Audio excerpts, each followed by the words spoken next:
Self doctor संस्कृति, physiotherapist. तो आज हम अपनी वीडियो में बात करेंगे बैलेंस एंड कोऑर्डिनेशन के बारे में, that what exactly the balance and coordination means, और किस वजह से ये हमारी बैलेंसिंग में प्रॉब्लम आती है, हम ढंग से कोऑर्डिनेट नहीं कर पाते, हम अपनी मूवमेंट्स नहीं कर पाते।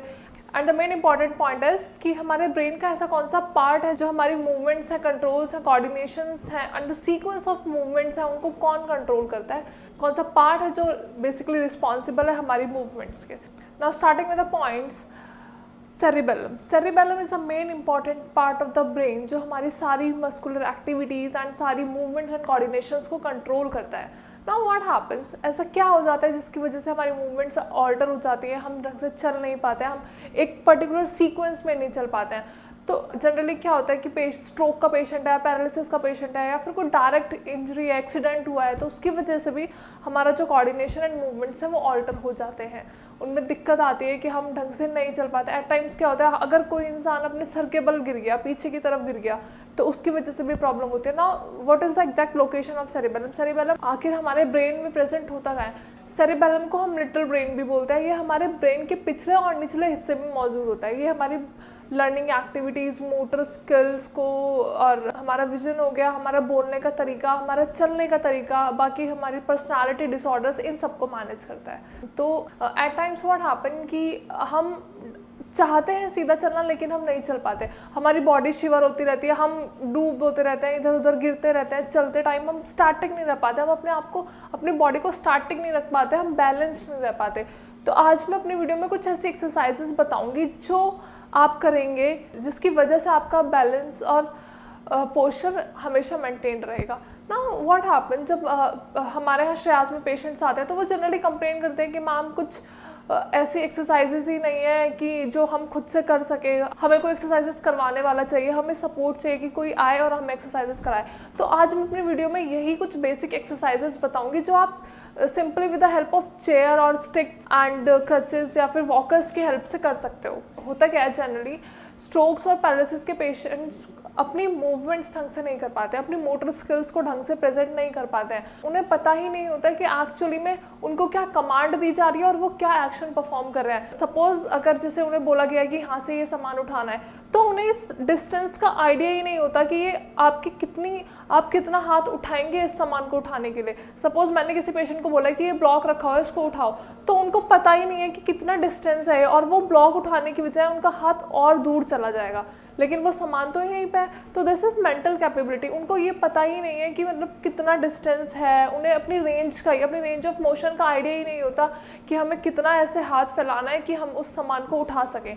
चलने में क्या प्रॉब्लम फेस करते हैं, चलने में क्या होता है, अगर उनको बोला जाएगा कि सीधे सीक्वेंस में चलो तो वो नहीं चल पाते हैं, वो इधर उधर ऐसे ड्रूल होते हुए, इधर उधर गिरते हुए चलते हैं, और एट टाइम्स तो गिर ही जाते हैं। तो उन चीज़ों के लिए मैं आज आपको एक्सरसाइजेस बताऊंगी अभी कि कैसे करनी है कि आप अपना बैलेंस और पोस्चर स्टेबल रख सके, मेंटेन रख सके एंड जल्दी से जल्दी रिकवर हो सके।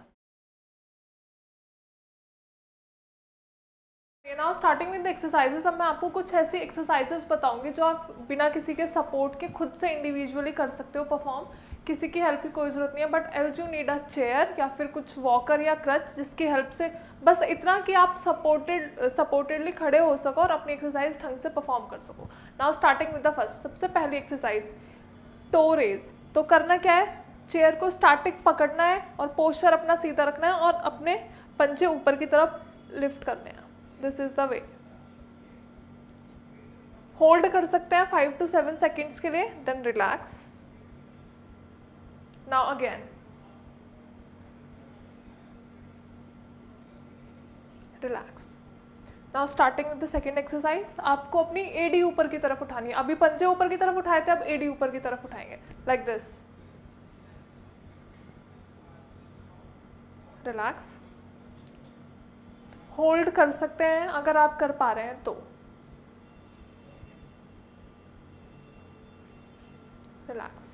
Now the next one is toe and heel rockers. तो वो कैसे करना है, अभी पहले पंजे उठाए फिर एडी उठाई, अब दोनों चीज़ों को एक साथ combination movement, this and then this. Relax. Again पहले पंजे उठाए, देन एडी and hold, relax. Now the next one is stepping back. तो आपको अपना पैर ऊपर, ध्यान रखिएगा एक्सरसाइजेस दोनों पैरों से करनी है, लेफ्ट एंड राइट। ऐसा नहीं है कि एक ही पैर में प्रॉब्लम है तो सिर्फ एक ही पैर की एक्सरसाइज करोगे, this is not the way. आपको दोनों पैरों की एक्सरसाइज करनी है। तो now the another one is stepping back. तो क्या करना है, अपना पैर उठाना है और पीछे की तरफ एक्सटेंड करके रखना है, लाइक दिस। इससे आपको स्ट्रेचिंग अपने पैर पे, अपने काफ मसल्स पे भी फील होगी और अपने क्वाड्स पे भी फील होगी। Then again, now with the second leg,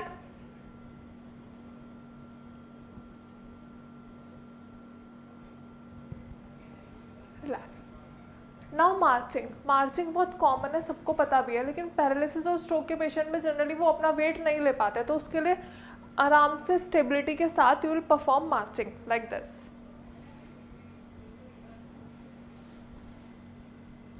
relax. Next exercise is knee bending. Knee bending में क्या करना है, आपको सिर्फ अपना घुटना मोड़ना है और रोक के रखना है। Relax. Now next leg, relax. Now starting with some hip strengthening exercises. Hip strengthening exercises भी ज़रूरी है क्योंकि ये हमारी लोअर लिम्ब की मोबिलिटी और स्ट्रेंथनिंग में हेल्प करती है। तो कैसे करेंगे हिप स्ट्रेंथनिंग एक्सरसाइजेज? दो एक्सरसाइजेज मैं आपको बताऊंगी। हिप अबडक्शन, मतलब आपको अपना पैर, आपको अपने दोनों पैर सीधे रखना है और एक पैर दूर लेके जाना है, like this. Relax. Again, relax. अब यही पैर पीछे की तरफ लेके जाना है, दैट इज हिप एक्सटेंशन।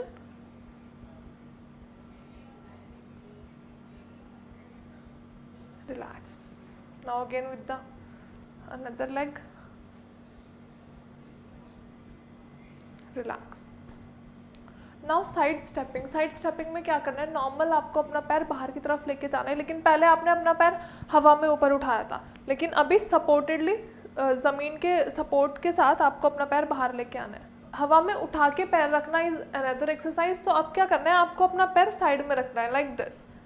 पैर उठाया और बाहर की तरफ रख लिया, easy. Now again, this is the way. Now starting with some sit to stand exercises, मतलब बैठ के उठना। जनरली स्ट्रोक और पैरालिसिस के पेशेंट्स को बैठ के उठने में प्रॉब्लम होती है, तो अब वो एक्सरसाइजेस बताऊंगी जो आपको इजीली सपोर्ट के साथ आप आराम से बैठ के उठ सकते हैं। दोनों पैरों का वजन आपको ज़मीन पे डालना है, मतलब पूरा वेट, बॉडी वेट आपको अपने पैरों पे लेना है। दोनों हाथ सपोर्टेडली रखने हैं and you need to stand like this, सीधे। चाहे तो आप ये चेयर पकड़ सकते हैं सपोर्ट के लिए, अगर आप नहीं कर पा रहे हैं, देन अगेन सेट, वंस मोर,